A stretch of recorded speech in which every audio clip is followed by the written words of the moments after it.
Welcome back, everyone, to Just Ask Alumni, another episode. As you can see, a bit of a different setup today. We're going to be doing a bit of a different episode. We don't have a guest. It's just going to be me yapping. And today, we're going to be doing an AMA episode, Ask Me Anything. We've asked you guys, the viewers, the company program students, and other alumni to send us some questions. And I'm in the hot seat, going to be trying to answer them. So let's get started. Okay, the first question, I like this one. How do I stay involved in JA Alumni after finishing the company program? That's a good question. So we're currently developing ways for you to integrate into the alumni. And probably the best one will be the buddy program that we're going to be starting soon. Cannot wait for that. More info to come out very soon.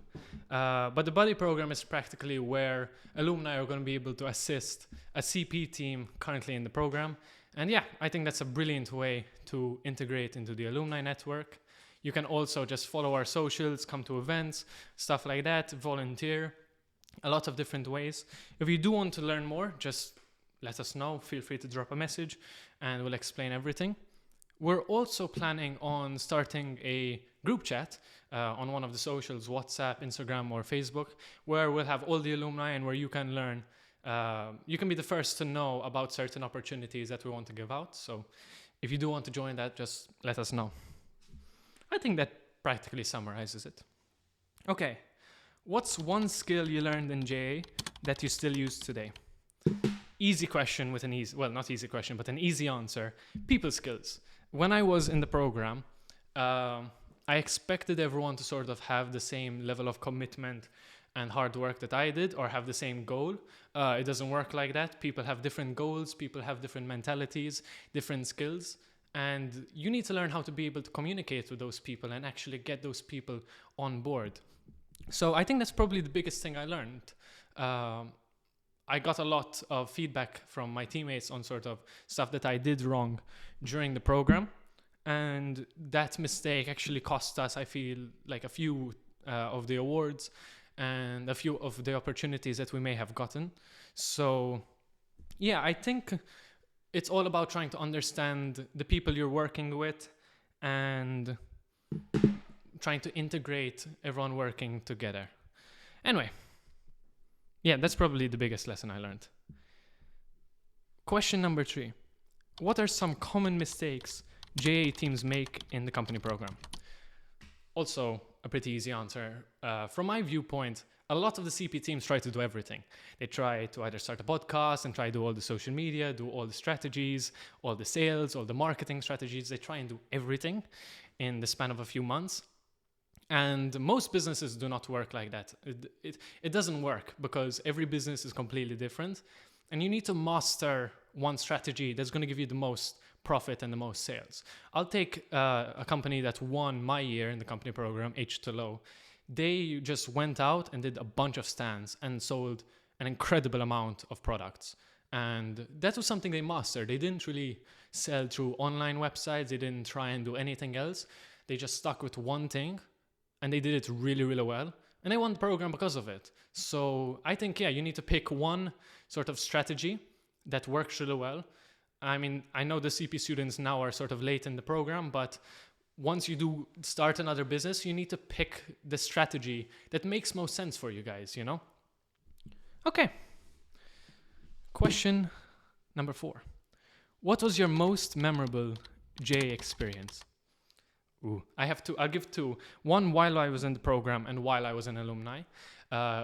In JA, it was probably when I stood on the finals night stage giving my presentation for the finals in front of over 200 people. I love public speaking, and that was the first time I did it in such of a huge crowd.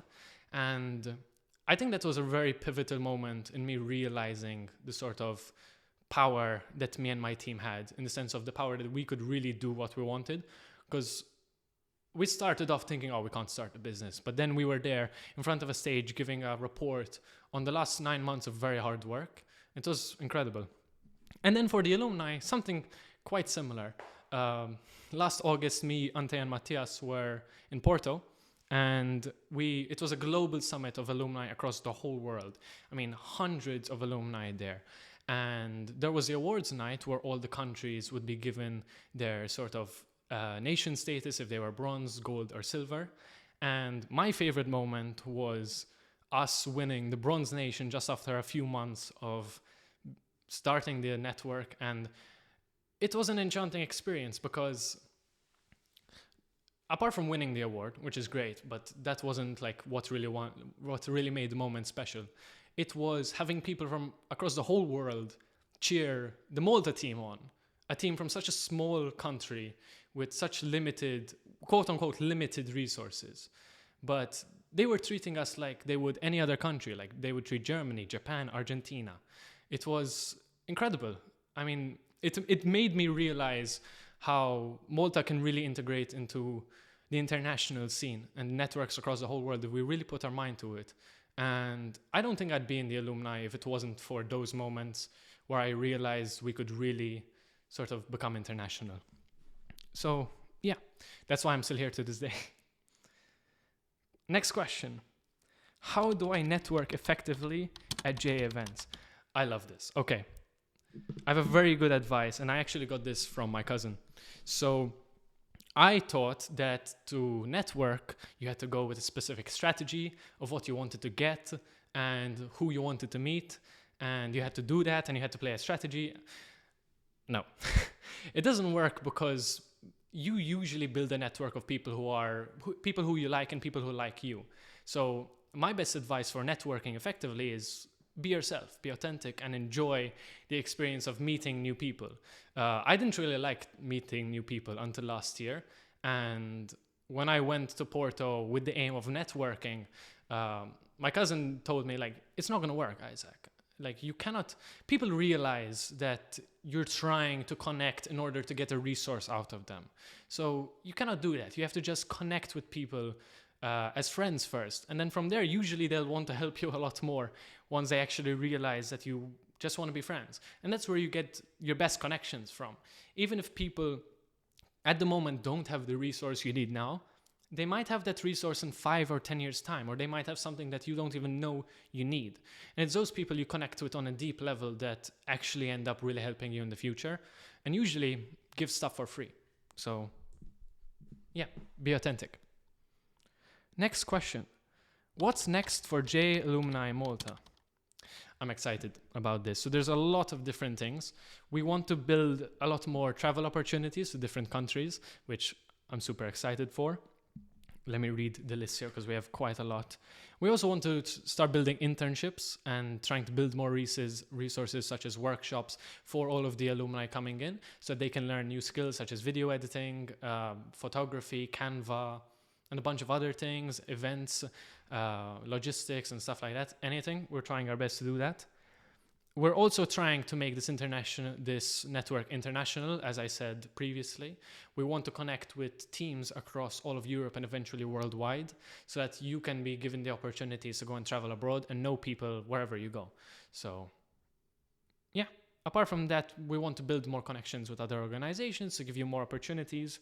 And there's also the buddy program, which you will learn more about very soon. I think it's important that when you join the alumni network, apart from being passive, you should take a leadership role.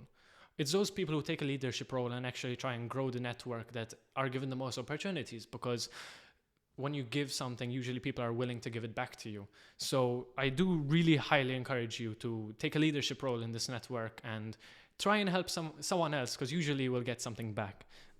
It's what everyone in the alumni team now have done, and they're being paid with resources and stuff after that. Okay. Next question. What do you think is the biggest challenge young entrepreneurs face when trying to turn a small student-led project into a sustainable long-term business after the program ends? This is a hard one. Because in reality, there's a lot of challenges that companies have to face, from securing capital all the way to building a committed team. Understand that the company program gives you the basics, and yeah, the basics are very, very important, but you need to continue working on those. You need to continue building the skills. Something that the company program gives you is confidence. You've done it once. Why can't you do it again? When you go to do it the second time, you're building a business with all the information you learned from trying to build the first one. So I think the most important thing is to try and learn. And if you cannot learn something because it will take too long, get someone to teach you or get someone to do that work for you. That's why a network is so important. And that's why building an important integrated team with such varied skills is really important. Okay. Next question. What aspects of the CP program were most useful in globalizing future brands? This is very similar to the previous question, I think. It's the confidence you gain at doing something difficult. So in the company program, you build a business and it's difficult because you're balancing it with studies, you're balancing it with whatever other life situation you have. And that's what that's what happens in real business. You're never given an easy road. It's a difficult road and a bumpy road. However, you have the confidence to do it now. And I do genuinely believe that a lot of people could if they set their mind to it.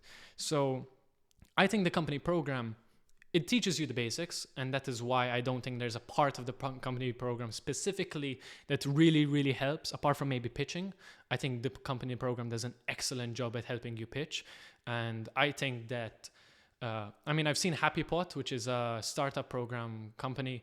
They pitched on Shark Tank and ended up getting funding for their project. So I think the pitching is a really useful skill that the company program and startup program do very, very well.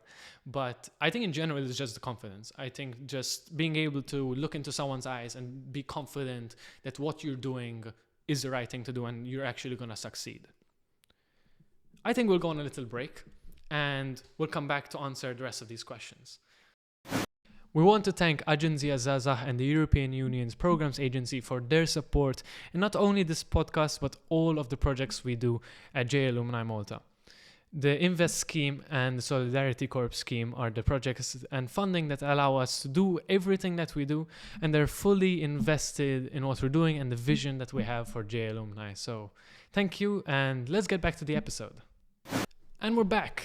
We're going to make this a bit more conversational. So, Antea, hi. Hi, how are you guys? She's going to be asking me the questions and we'll be answering the same as we were before. So should we get going? Let's go. Okay, so someone else is asking, how do you process the collection of sales and organize the data into a yearly report? I'm far from an expert on financial reports. So I'm going to read the notes that Miguel gave me. So use digital tools, track every sale, categorize sales, summarize key metrics, analyze the trends, and create a visual report. I think from reading these, I think the basis is to realize that a financial report is supposed to give you information. It's supposed to help you as a company grow.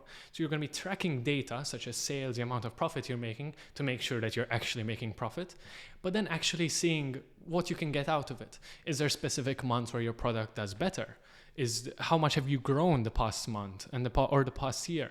I think it's those specific things that creating a report actually really help with, So if you don't actually track it and put it visually in a way that you can understand, you're not going to get anything from it, which means you're going to stagnate. You're going to remain in the same position the next year, which you don't want to do. A business needs to continuously grow.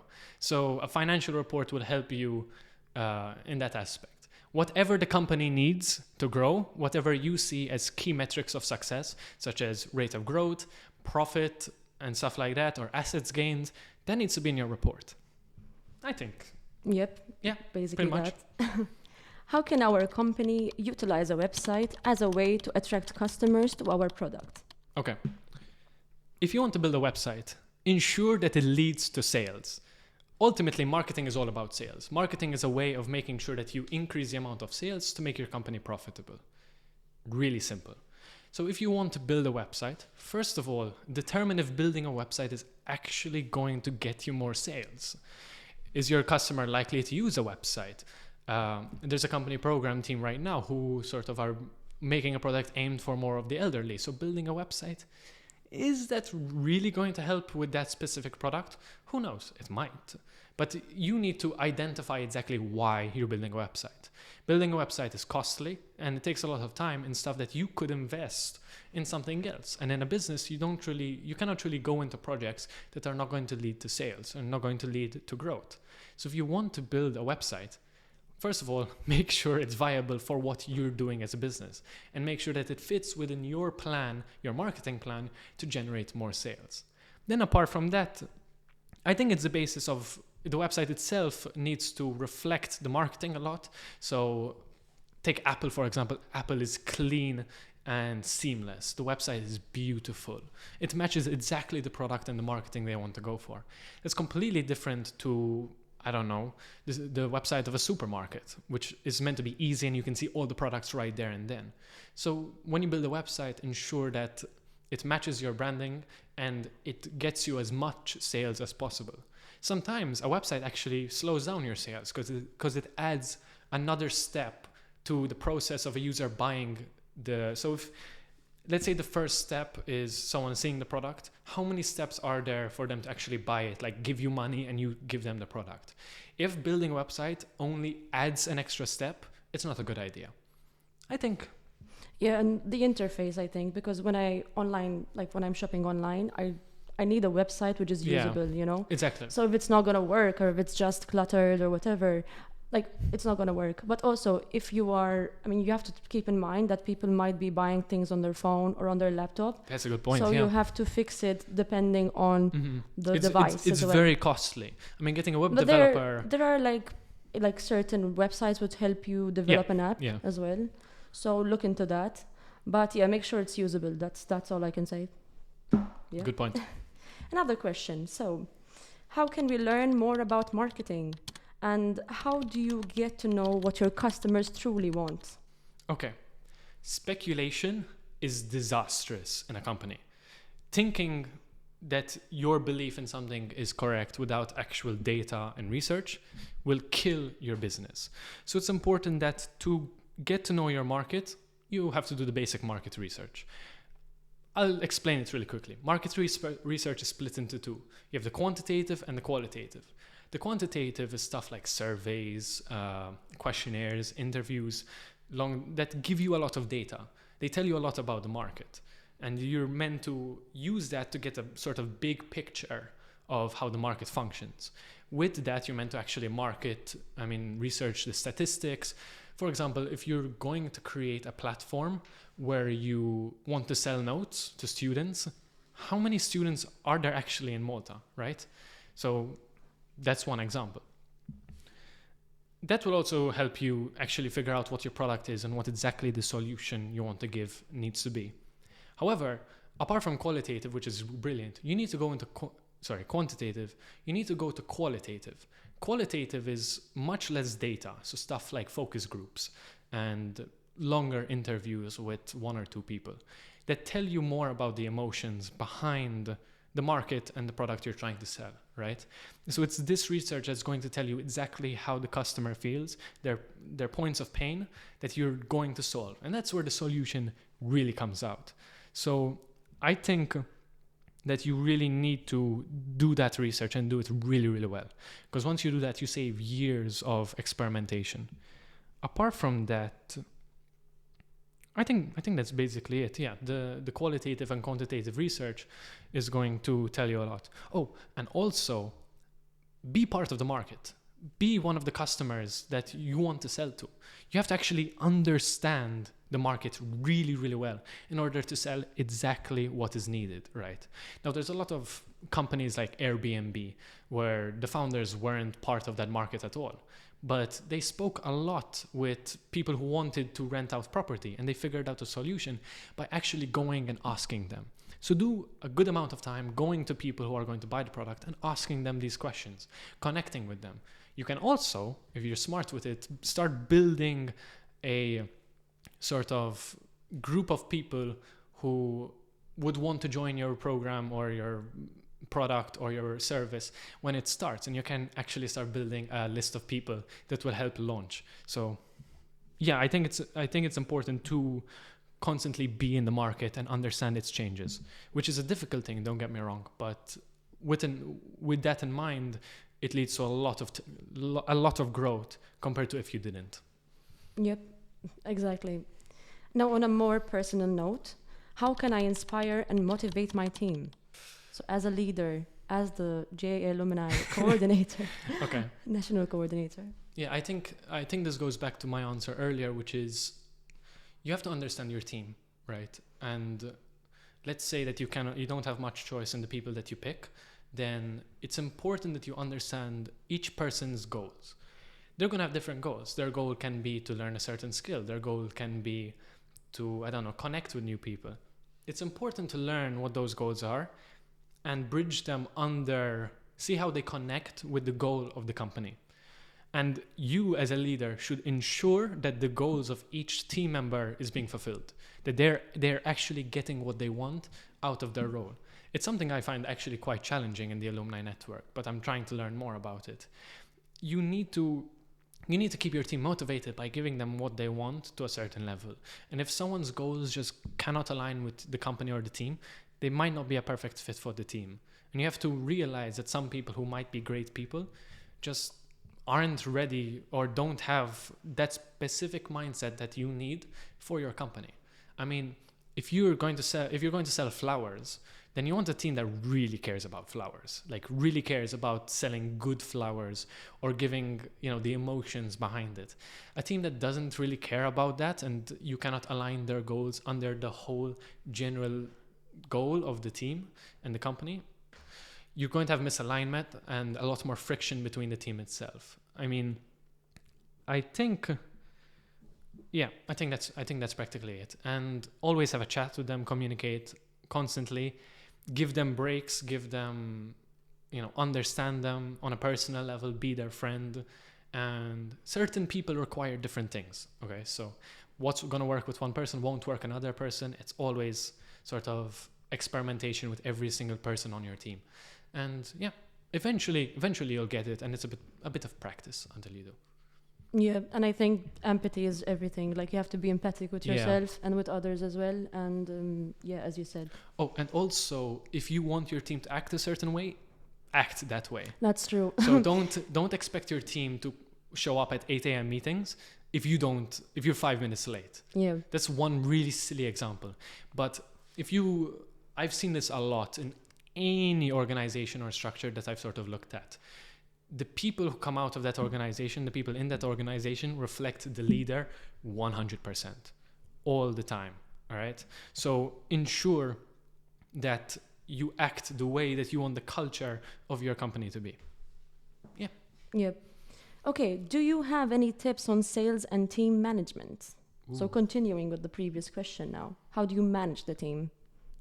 Okay. How do you manage the team?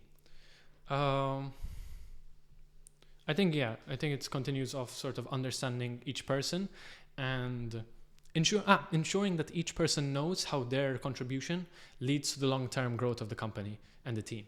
So making them feel valued in what they're doing. In terms of sales, I think it's very important to understand your business funnel. And let me spend 2 minutes explaining this. Practically, you have a big group of people who are going to be your target audience, the people who might buy your product.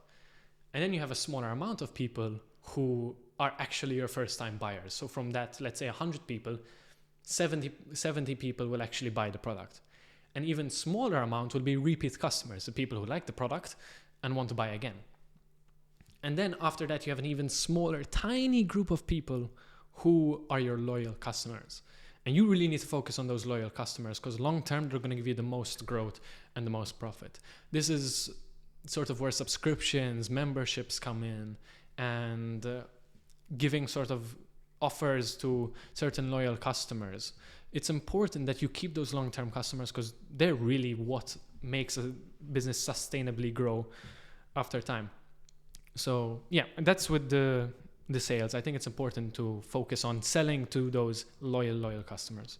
Yeah, so having a product which can be bought again and again, which is something which, you need for sales purposes, and valuing your repeated customers and finding your unique selling point as well, and adapting that to the changes that happen Exactly, 100%. I mean, seeing how your product solves a specific problem and matching that with your loyal customer is super important. And if your business model doesn't capture as much value from your loyal customers, you're missing on a lot of growth. And competitors might come in and actually see that value and take it. So make sure you create a business model that actually does that. I think we can go on a quick break again, and then we answer the last 5 questions. We want to thank Agenția Zaza and the European Union's Programs Agency for their support in not only this podcast, but all of the projects we do at JA Alumni Malta. The Invest Scheme and the Solidarity Corp scheme are the projects and funding that allow us to do everything that we do, and they're fully invested in what we're doing and the vision that we have for JA Alumni. So thank you, and let's get back to the episode. And we're back. Hey. With another question. Could you share an experience where you faced a major setback or failure? And how did you overcome it and learn from it? Do you think I should answer from a company program perspective or just in general? From a personal perspective. Go with your heart, failure. Izaak. Okay. Go with your heart. Personal failure.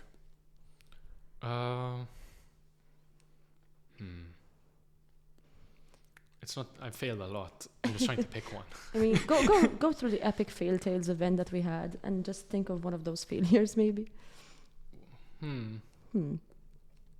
I'll go with an alumni failure. Yeah. I think one of the biggest failures as a coordinator I did in the alumni was bring in a lot of people to help us when I didn't have the structure in place for them, and that was a major management and coordinator fail because I lost some of those people and they were brilliant people, and it made me realize that in order to be a good leader I need to understand what I want, and I cannot just sort of give people full liberty. In the sense, they need liberty to work, but they also need a framework in which they know what they need to do and how to measure their success. I think I went from one extreme in the company program of being very, very difficult to work with and very demanding to the complete opposite in the alumni, which was I will sort of let people do their own thing and figure it out. And you need to find a balance. I think a balance in between is really important. And now we're working on sort of understanding exactly what we need in terms of volunteers and skills and trying to find those people so that they can actually learn, because joining a team and not doing anything and not learning anything is not useful at all. And I understand the people who joined didn't see the value in what they were doing and left, and that was because I as a coordinator, I mean the whole team, but I as the coordinator mostly didn't set up the right structure for them. But yeah, we're gonna learn, and hopefully this summer we will do better, I think. Yeah, and that's like the pendulum effect, I think, where it's like you have to swing to both extremes to find the balance in the middle. 100%. So it's based on theories. So there you go. We're proving theories right. We're proving theories right, yeah. We're doing it. It's always a learning curve, I think, especially with leadership. You have to fail and do it right. I think nowadays the team thinks I'm a good leader. I think. For sure. No, 100%. So I think from that aspect, it takes a lot of learning and a lot of taking opportunities to try and be a leader. And then you figure out what... I had joined a hackathon with 2 of my best friends, and we're very different people. One of them is like on the lazier side, does really good work, but is on the lazier side, and so gets sidetracked really easily. The other guy can do really good work, but again, also gets sidetracked, while I'm very, very planned. And that worked really well when I realized that if I help them stay on track, they do an amazing job and they do more work than me. And that's what we did. We actually won that hackathon, surprisingly. And part of it was because I had learned a lot from previous experiences of being too demanding. But at the same time, I had then also learned that I need to set, boundaries on what needs to be done. And when I did that well, perfect work. We did an amazing job. 4 hours, an amazing idea. So yeah, I think it's all about learning. Yeah, even the previous question that we had about like team management and everything, having a good groundwork with planned like Excel sheets and detailed meeting notes and everything, that really kind of elevates you as a leader. Yeah, it does. And having the right, yeah, and it's important to sort of it's important to not stick to the plan 100%. Yeah. So if you find someone who didn't really fit into the plan before, but you know is going to bring growth, and you know they're going to be great, then do it. Yeah, adapt. Adaptability is an important part of it, yeah. Next question. Next question. Okay, so this is a bit tough. So okay. What is your advice on starting a company from the ground up, from like level 0? Okay, this is a very loaded answer. So it has a lot. So I did write a few points on this. So I think it just boils down to finding a problem and building a business model that allows you to capture value from it. And if you do that right, that's taking it from 0 to 1. Now, I think it's very important that you monopolize a certain aspect of the market. Monopoly is a necessity of a successful business. I took that from a book called 0 to 1 by Peter Thiel, which I do really recommend. It answers this question perfectly, and I just finished reading it. It's important to realize that when you have competitors, you're sharing a part of a pie, right? So 100% of the pie, you're taking maybe 20%, which is a good amount, but 80% is not there, right? Not in your control. Not in your control, exactly. If you create a new pie, you have 100% of it. And usually businesses do really well when they create a new pie. So yeah, I think it's important to sort of realize that competitors are fundamentally a really bad thing for a business. Because if competitors are trying to fight against each other, they're lowering prices. And when you lower prices, the pie shrinks. Your 20% of previously 1 million is now 20% of 700,000 because a competitor has lowered the price to get you parts of it, So it's important that you do try and create a new pie. I think that's practically it. And apart from that, the team is super, super important. I would say this 100%. Always have a very, very solid team and spend a lot of time picking the right people, because one person can ruin it all. So it's a bit difficult, but yeah, I think that's super important. Yep. And I think your unique ability to kind of capture the audience in a way that others don't. Because competitors are there and they do affect the business, so take them into consideration. Exactly. But take into consideration, like, what can I do differently? What can I offer that they can't? Yeah, 100%. Yeah. Okay, and the final question. Ooh, suspense. What strategies do you think entrepreneurs can use to stay motivated during the challenges, during the challenging early stages of starting a business? Okay, most of the people watching know exactly how tough starting a business is, and how tough it is to balance that with other life, and especially if there's financial constraints, that is a very, very difficult thing to go about. I think it's important to start a company. If you want to start a company where it has a mission that you truly believe in.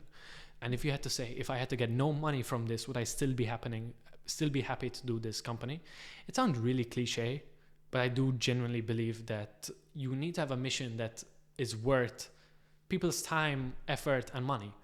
And align that constantly. Remember why you're doing this. There's so many jobs where you can make so much more money than being an entrepreneur for the first 5 years, right? I mean, some of the biggest entrepreneurs who are super wealthy ended up sort of really poor for the first few years until they got it starting. So do understand that it's a difficult road. So if you do want to go with it, understand exactly why you're doing it. The reason I want to become an entrepreneur is because I believe there's value in certain people and their skills that other jobs are not giving them. And I do want to create a company that causes change. And if I had to make a lot of money, I could do whatever I want with it, which means I can probably start more companies that cause more change and activism. So it is really important to realize why you want to start a business, because it's not for everyone. And I'm still trying to figure out if it is for me as well. So you need to have a very, very strong reason as to why. It has to be either a pain, something you've experienced in the past that you want to solve, or a pleasure, something that you find incredibly, incredibly interesting and worth your time to make you satisfied. I think if you can get something that's a combination of those two, you have the motivation to continue doing it in the tough times. Yeah, and just understand that it's a slow process and that the challenging times are going to be there. And 100%. if you're still motivated to your idea, to your plan and vision moving forward, then you'll get there. But I mean, taking it from experience in the alumni, it has not been an easy sort of journey for me and Antea and the rest of the team. I mean, we're doing university degrees. Some of us are still in sixth form. We want to do other things. We're working. And this is the same across all of Europe and worldwide. Alumni are struggling with stress and things like that in the team itself. But we're motivated by a mission that goes over that stress. We're motivated by a mission that we believe young entrepreneurs and all alumni can really, really, really make a difference. So it is important that you have that mission. If I didn't have that mission in mind when I started, I wouldn't be here, because there's no point spending time on something that doesn't give you satisfaction in something you truly believe in. So yeah, also, I mean, a few small tips here and there. Set realistic goals and do realize that if you've achieved something, it is something you previously haven't achieved. And if the company you're currently working on fails, if you can financially be okay from that, then do realize you've learned a lot from that cycle of business, and you can start another one with more information and more knowledge, and you'll do even better. The 5 years or 1 to 5 years that took you to get the first successful business, you will do in 2 months because you know the knowledge.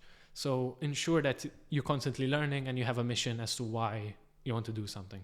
Yeah, and do have a backup plan. Like, don't get yourself in a situation when you're going to end up financially broke. And, you know, realistically, sometimes starting a business is a part-time thing because there are risks involved. So be realistic. I meet a lot of alumni and entrepreneurs who are working and have their business. And they say, in a year, once I've made this amount of profit, I know that I can actually transition fully. And I think that's a pretty good strategy if you're willing to spend 8 hours a day in one job and then do another 8 hours in another job or something crazy like that. Probably more. So yeah, I mean, it's different for everyone. Some people are sort of, some people have more money and so have more liberty to try stuff. Some people don't, and so they have to be more careful and it takes a longer time. So it's really dependent on the person and the situation they're found in. So give yourself some slack, I think. So, I mean, for the people who are like under the age of 30, even if you're under the age of like 50 or 60, you have time. Like, you can do whatever you want. You have time to do it. So don't sell yourself short, especially if you're like under, 25, you have an incredible amount of time. So if something doesn't work, it's fine. Yeah, I think there's so much pressure, especially in Europe, to like succeed. And if you don't have a successful business, like if you try and have a business and you don't manage, you look like a loser. But in America, it's completely different. If you try and do a business and you fail, people award you and think you're great for trying it. And yeah, I think you should try something just because you want to and see if it works. If it doesn't work, it doesn't work. I mean, life moves on. Do ask for help. I mean, this is why we are here, for example. We can offer our resources and help as much as possible.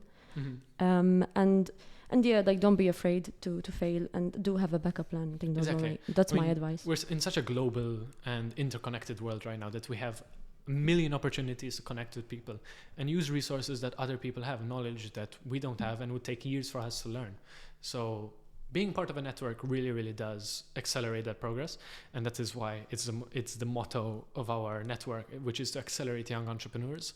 So yeah, I do highly suggest you join networks like the Alumni Network and other networks in order for you to get a head start and get help from people who are like-minded like you, because people who aren't are going to tell you, you're crazy. Why are you doing this? They're going to tell you, you can get a job and you can make money and, you can do that stuff. And it's about surrounding yourself with the right people who will tell you, I understand why you want to do this, even though you're insane. It's true. It's true. No, it's true. Been there through different areas of my life, different like career paths I've taken. When you have the right people close to you, you will get further because you feel valued and you feel loved. Surround yourself with the right people as well. Yeah. And if you're 16 and watching this podcast and you're like, oh my God, like, what am I going to do now after the company program? Get in contact with us. Yes, reach out to us. I mean, even if you cannot continue your business until you're 18, it's okay. You can still work on it without having to launch it, Exactly. So you can learn a lot in a year, 2 years. So we really do suggest contacting us and learning and seeing if we can help you. Maybe we might not at the moment, but we'll build the resources and opportunities to help you in the future. We can find a person to help you. Yeah, for sure. So is that all the questions, or do you have more questions for me? I think that's it. I think Okay. we've spoken too much. Yeah, I have spoken too much. It's a bit weird without a guest yapping all the time. But okay, that's a wrap for this AMA episode. Thank you so much for watching, and thank you to all those teams and alumni and friends who sent us these questions. They were really, really good questions, and I had to spend a good amount of time sort of preparing a little bit for them. So thank you so much. I do highly suggest that you watch our initiatives and see the stuff that we're coming out. This episode is meant to be released early summer. And this summer, we're planning some really big stuff. Some really cool ways on how you can get involved in this network and you can grow as a person and help other people. And if that's what you want, make sure to join in, because it's going to be one hell of a ride the next 2 to 3 years. So Buckle up. Yeah. Buckle up. Buckle up, literally. So thank you. And if you did enjoy this format, let us know. Maybe we'll do another one in the future, maybe with someone else in this chair, so that you get a few different opinions. But yeah, make sure to continue following the social media. We post everything there. And thank you once again for watching. See you guys. Thank you. See ya.